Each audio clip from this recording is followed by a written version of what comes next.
mumkin. Bugun 1/sin kub x funksiyani grafikini boshlang'ich funksiyasini ko'rib chiqamiz.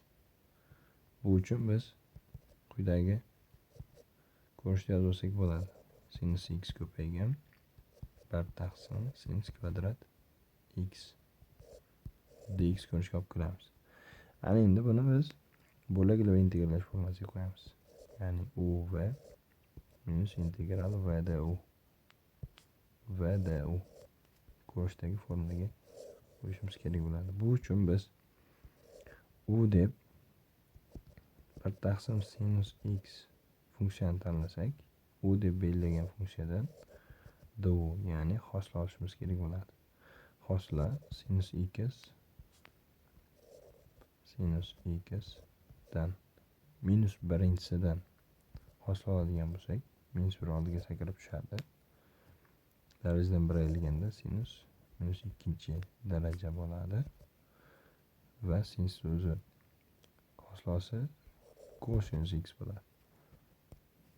Buni hosilasi demak minus kosinus x taqsim sinus kvadrat x ko'rinish. Ana endi dv deb keyingi funksiyani tanlaydigan bo'lsak, ya'ni 1/sinus kvadrat x tanlaydigan bo'lsak, buni v esa ya'ni boshlang'ich oladigan bo'lsak, necha bo'ladi? Nima bo'ladi bizda? Minus kosinus emas, katanginus x ko'rinishga keladi. Ana endi belgilashlarni formulaga borib qo'yamiz. U deb 1/sinus x oldik. Xo'sh, v deb katanginus x minusini oldiga yozib qo'yamiz. Minus integral v du. V'miz minus katanginus plyus ketadi. Katanginus x ko'paygan.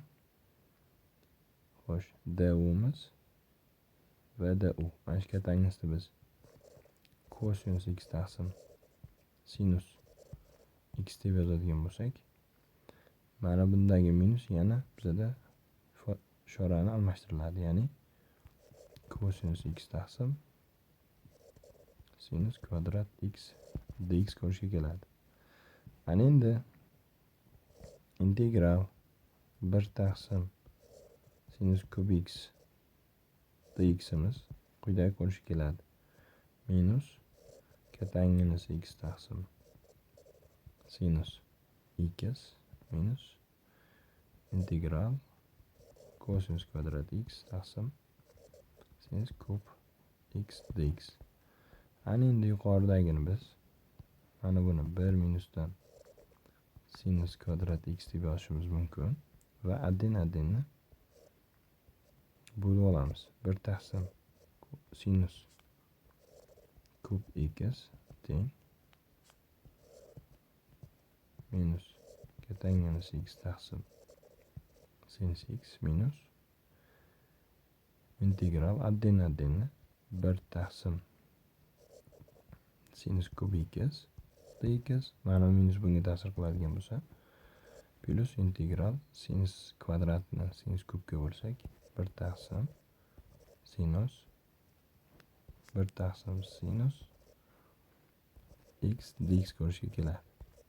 Ana endi biz mana ifodamiz minus o'sha ifodani qidiryapmiz biz.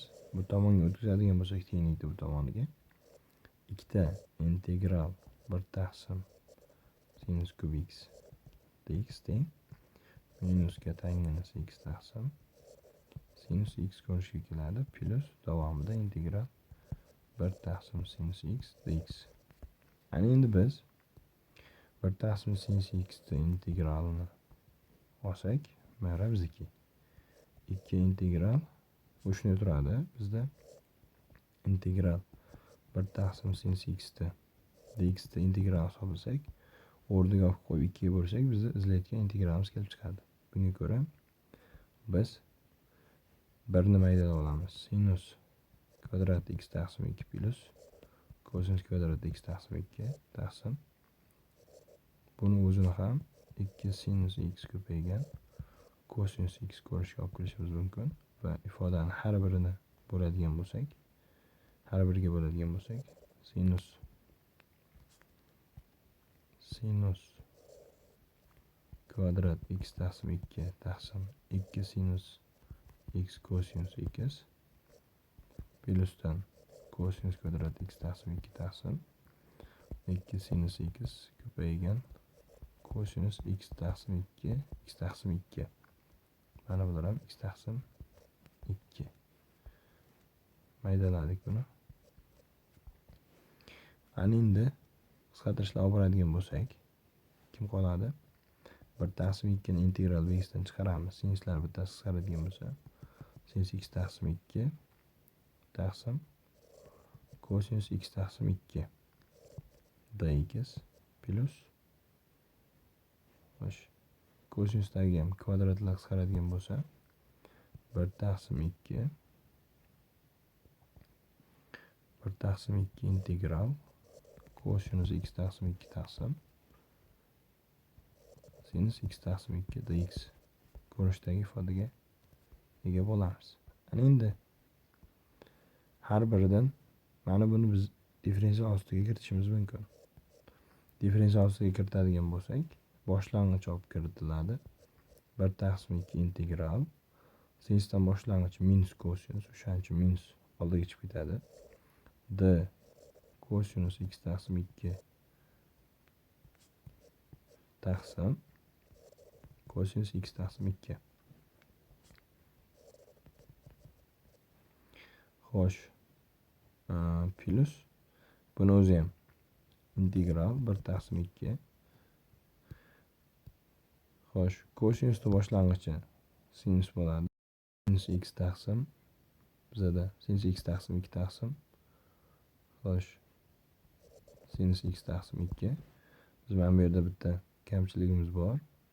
Yuqoriga ichkariga differensial ostiga kiritganimizda x taqsim 2 ni boshlang'ich mana bu 1 taqsim 2 bo'lib ham ketishimiz kerak edi. Bo'lgan paytimizda 2 ko'paytma olib ketadi oldiga. 2 ni ko'paytirib ketadigan bo'lsak, mana 2 lar qisqaradi. Endi bellasha oladigan bo'lsak, mana 2 lar qisqarsa minus. Mana uni qanaqadir t desam, qanaqadir buni t1 deyman. dt taqsim t integral plyusdan 2 lar qisqarib ketadi yana dt1 taqsim t1. Biz bilamizki, bundan boshlang'ich oladigan bo'lsak, minus ln modulda t plus yana ln modulda t1 plus s ko'rinishga keladi. Ana endi biz mana minuslikdan ln modulda t1 taqsim t plus s ko'rinishga kelamiz. Bizlar nimani t1 deb belgilagan bo'lsak, ln modulda sinus x taqsim 2 taqsim kosinus x taqsim 2 plus s. Ya'ni bundan xulosa ln modulda tangens x taqsim 2 plus s ko'rinishga keladi. Ana endi bizda ifodamiz quyidagi ko'rinishga kelyapti. Xo'sh, mana bu ifodamiz dan bizlar mana bu sinus x'imiz topib oldik. Ana endi bu sinus x'imiz sinus